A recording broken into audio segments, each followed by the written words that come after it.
hands underneath my shoulders, like that. You're gonna kickstand one leg out and make sure the edge of your foot is down. Try to go like this. And if you absolutely have to, go for it, whatever, but that's the goal right there. And from here, you can just sit back on your heels with your butt.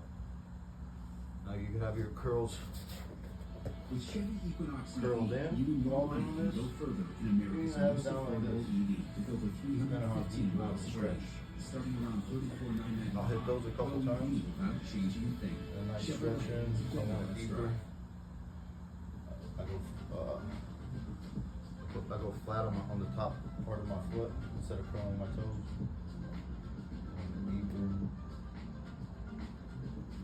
And from here, if you want to get a little shoulder stretch, you got this option right here, going up, looking towards the ceiling, making it straight. And right where that hand was, that's where your ear's gonna go. Tuck, thread the needle, end up right here. Now, there's two things you can do from here.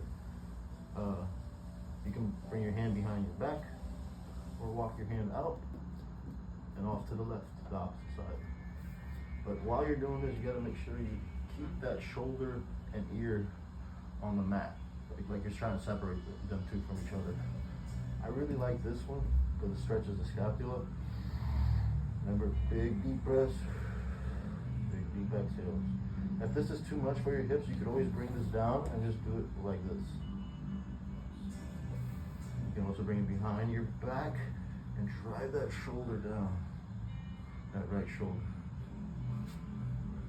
And always post up like this when you come out of it. Remember, each pose you do deep breaths. I'm skipping them just because I'm showing it, but make sure you deep breath. Push up like that. You don't want to hurt yourself. Other side, boom. Sitting back on it.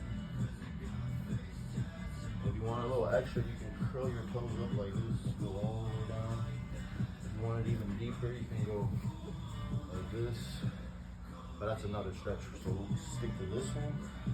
Or keeping it curled, keeping the outside edge of your foot to the mat. So here, again, do the same side that the leg is on, looking up towards the ceiling.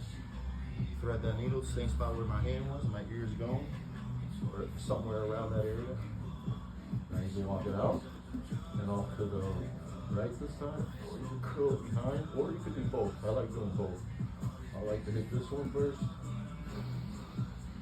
Do my breathing. Bring it over, keeping my ears on the mat and my shoulder on the mat, trying to separate them two. So don't curl up. Try to relax into the pose. Dragging that shoulder down with this. Again, when I post up, same spot, doing a push up, and coming like that. You can always do that without the leg out. It's a little easier.